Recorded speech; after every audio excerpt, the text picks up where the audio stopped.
Hey friends, it's Sarah, and I already have a magical readathon wrap-up for you.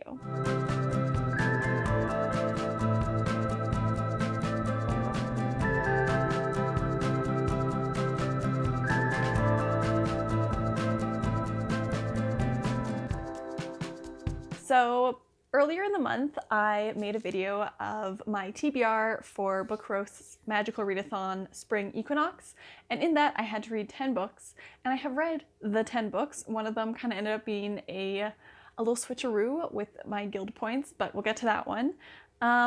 And so yeah, I'm gonna talk about those books. I will obviously keep reading this month. Out of the 10 books that I had to read, 4 of them stayed true to the TBR and the rest of them were kind of all over the place. But first up, for my alchemy class, I ended up reading One Day Everyone Will Have Always Been Against This by Omar Akkad. This is a nonfiction book primarily about the conflict in Palestine, but more generally kind of about what it means to live in the West, to consider yourself liberal or left, and to be faced with the genocide that is going on in Gaza against the Palestinians. And this is an incredible book. It's not super long. Is it even 200 pages? It's not even 200 pages, but it is very emotional. It is devastating, and it is very, I would say, like a challenging book. For me personally, I do think it challenged some of the ideas that I hold. It primarily talks about like American politics. I do think it is an excellent book. I think it changed my mind on some of the things.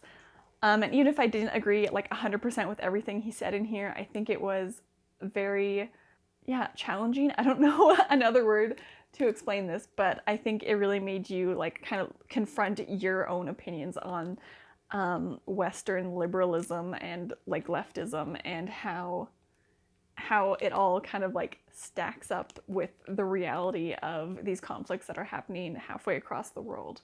I gave this 5 stars. It was really good. For less than 200 pages, it is very emotionally heavy, but very good. Just kind of during this, I was in my anti-fascist era in reading. So up next, I read On Tyranny by Timothy Snyder for my animal studies class. This one is the graphic adaptation. The original On Tyranny came out in 2017, and this one was in 2021, so it's like updated a little bit. It does talk about some aspects from like the pandemic in that sort of thing, but this is about how to kind of survive and resist fascism. Again, this is more USA centered, so it talks a lot about Donald Trump's election in 2016, and unfortunately, it feels very prescient.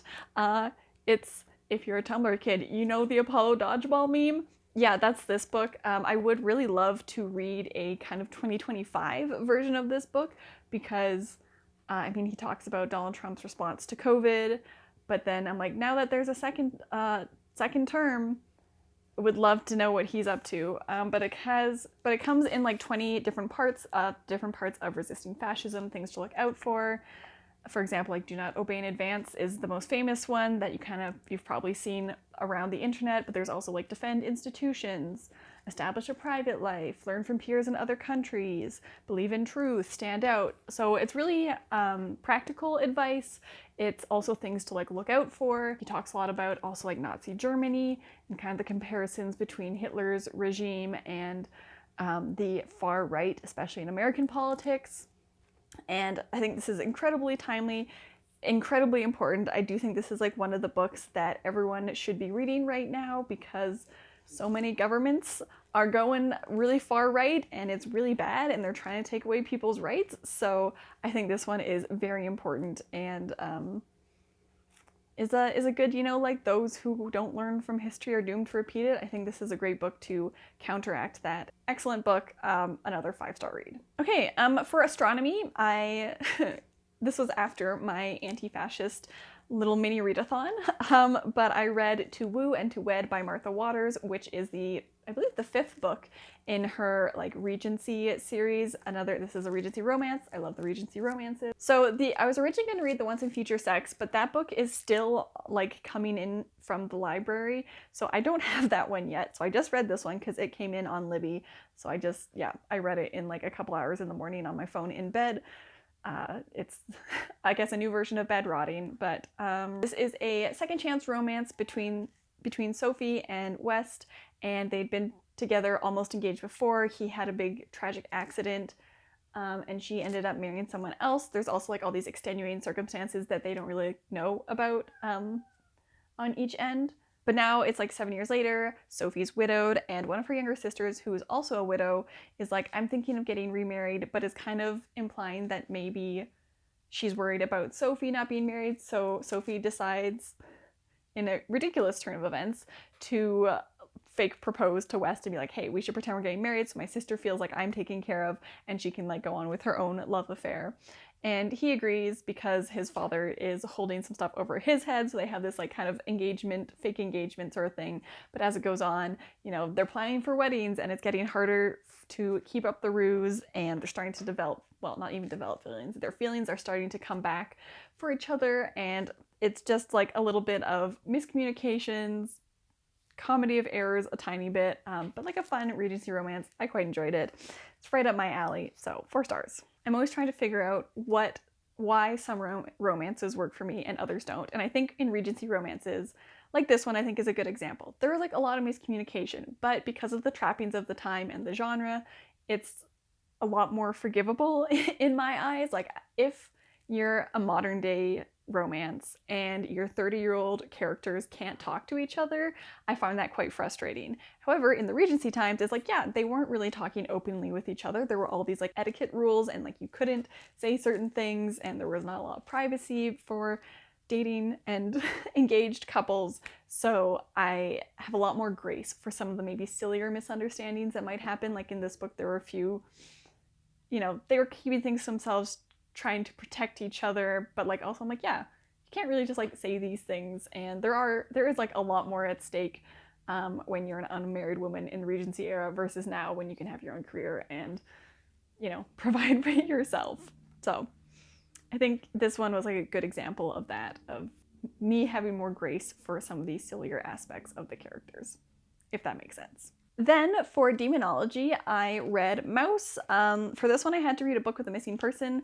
There are a lot of missing people in this book. I've read this before. This is a graphic novel about World War II, specifically about the Holocaust, and it's by Art Spiegelman, who interviews his dad who survived the Holocaust, and this is kind of like his father's story in graphic novel form. And famously, they're all anthropomorphic animals, so like the Jewish people are mice, the Polish people are pigs, the Germans are cats. It's iconic. The first volume, this is like both collected volumes. The first one was published in 1973. The second one was published in 1986. I've read this before, so this was a reread. It's 5 stars again. And this was part of my kind of anti-fascist mini readathon I accidentally had for myself. But it's incredible. It's very moving. I don't know if it actually made me cry, but it's definitely very emotional and upsetting. Obviously, it deals with the Holocaust. It doesn't shy away from any of that sort of stuff. And then also deals with Art Spiegelman's relationship with his own father and the complexities there, some of the trauma that his dad has, and like the ways it kind of manifests in his personal relationships and familial relationships now. And I think it's very loving, even though his dad is a very frustrating person in it, like in the modern day when he's interviewing his dad. But you can tell he still like really loves his father and is just wants the best for him, but doesn't quite understand him and why he is the way he is. But incredible. I think, again, this is another one that should be like mandatory reading for everyone. On a much lighter note, for elemental studies, I ended up reading Lore Olympus Volume 7. This was one of the ones that was on my TBR. It's beautiful. It's lovely. I've read the whole comic before. It's a Persephone and Hades retelling. It has this like really lovely art. It's by Rachel Smythe, and yeah, it was great. I had a great time. It was a nice little break from all of the really upsetting nonfiction stuff I was reading prior to this. Another one that was originally on my TBR was Run Away With Me by Brian Selznick. I read this one for Spells and Incantations. This one's actually an ARC, but it just came out April 1st, and I loved it. This is Brian Selznick's debut YA book. He has written a lot of 9 to 12 books, and he does the like illustrations. They're usually like kind of half illustration, half novel. And this one was just beautiful. It's a coming-of-age story set in Italy over this one summer of Danny, who is there with his mother. She restores old books, and he meets Angelo, who kind of takes him around Italy, not the entirety of Italy, but takes him around Rome and like shows him things, and they fall in love, and it's very lovely and sweet and emotional. I think this has the same vibes as Aristotle and Dante discover the secrets of the universe. Two teenage boys in the summer, like exploring a city together, figuring out who they are, what they want, and just, yeah, it was really lovely. It was so good. It was very beautiful. It brought me nearly to tears a couple times. And it's, again, I think Brian Selznick loves to do like a story in a story. So there's a few of those kind of like stories that Angelo is telling about the different places that become part of this. It's just so good. The writing in this was really beautiful too. For example, it says, "Sitting here with his sweating body next to mine, the copy of Quo Vadis in his hand, I felt like I was being offered access to a treasure, and the treasure was Angelo. I suddenly understood why I was here. He needed me to witness all of this, his life, his library, his music, his interests, to wonder at everything, to consider them all worthwhile, and to love them. And I did." Oh, okay, I'm gonna read you one more quote. "He looked at me with a dazzling kind of joy, deep and pure and full of surprise.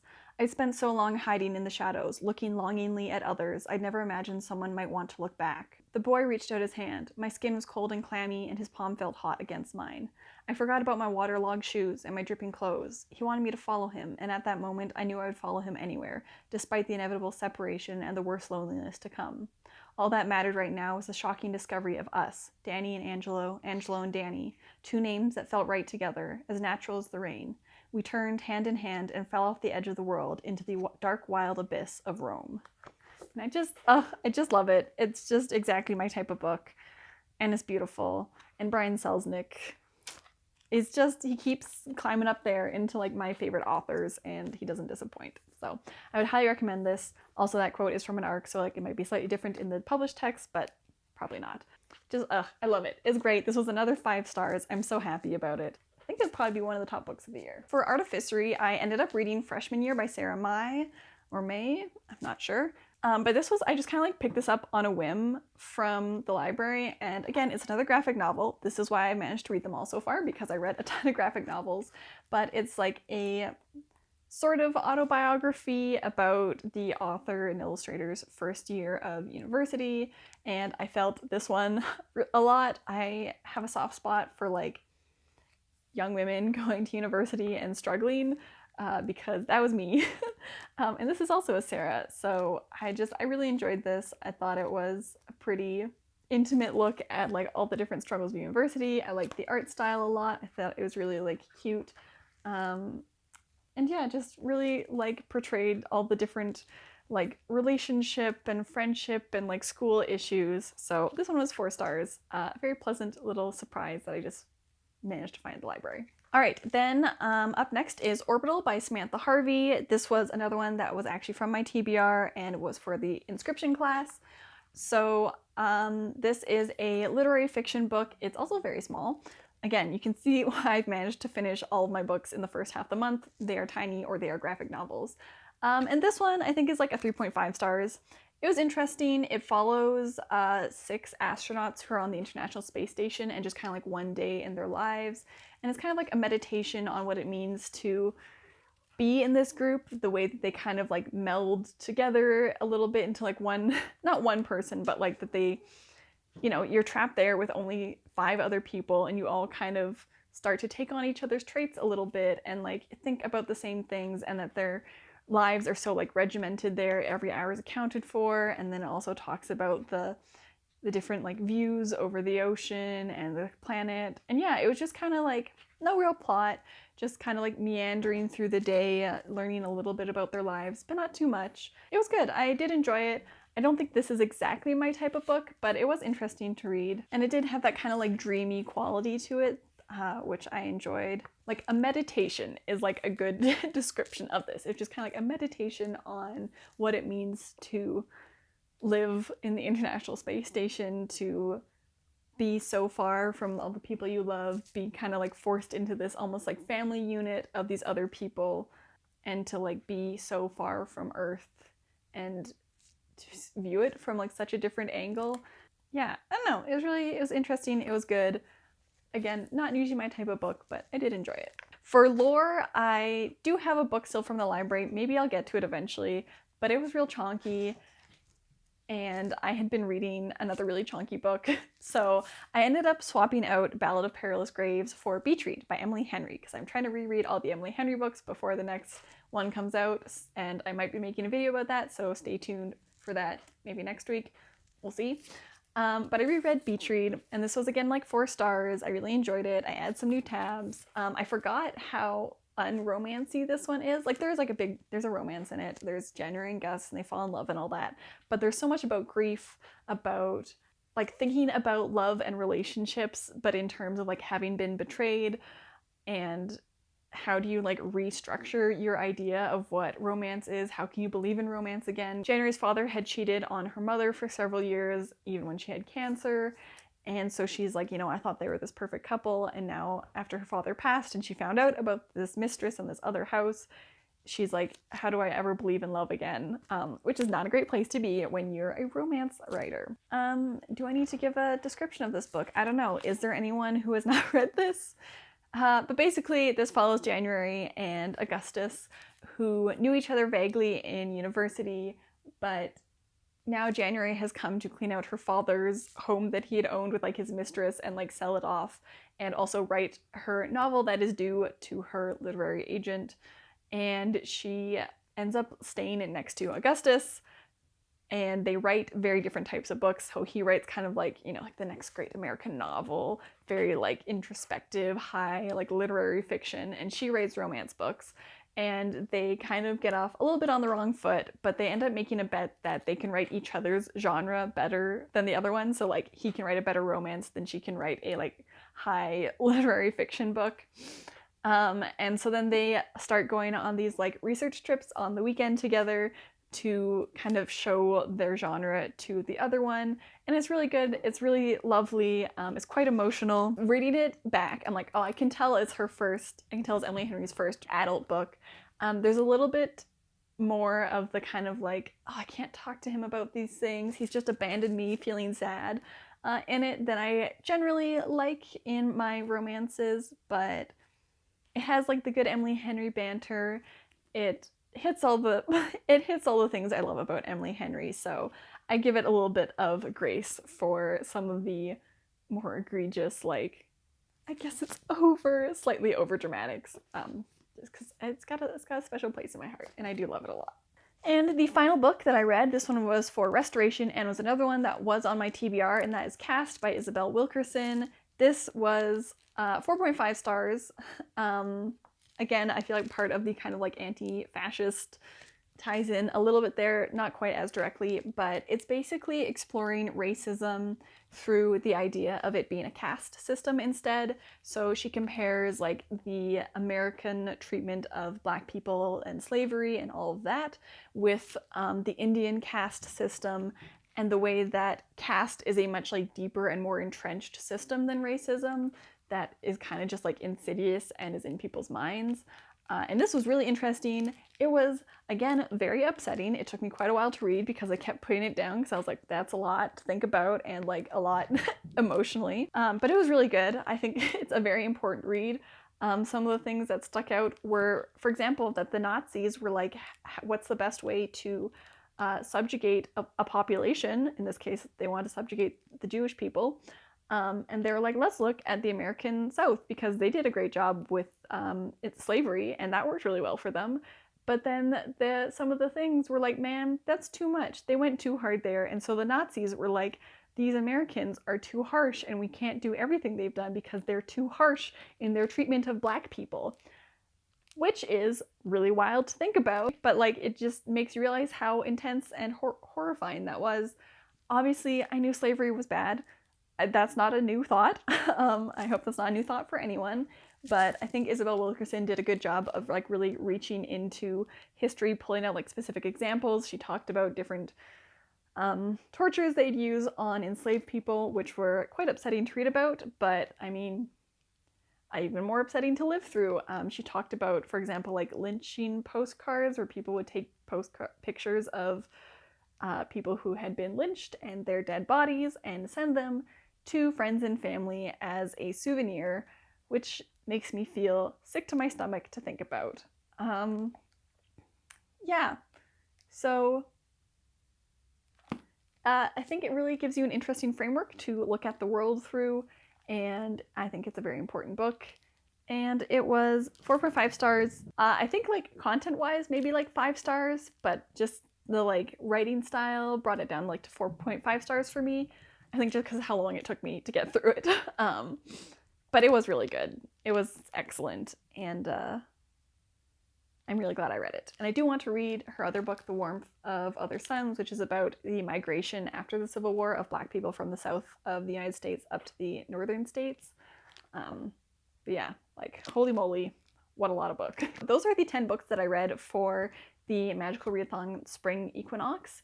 A lot of really heavy books, but also a lot of graphic novels, and a lot of shorter books. So it was quite the mix. Not as lighthearted and fun as I feel like these tend to be, but a lot of really good books. A lot of books I think that will be kind of on my like top of 2025 reads. So that was good. And I'm gonna keep reading more books this month and see if maybe I can get more classes, like take like extra courses or extra credit, whatever. But let me know if you're taking part in this readathon. Love to hear how you're doing there. And if not, like if you've read any of these books, I'd love to talk about them with you down in the comments. So thank you so much for watching this video. Don't forget to like and subscribe, and I hope to see you next time. Now go read a book.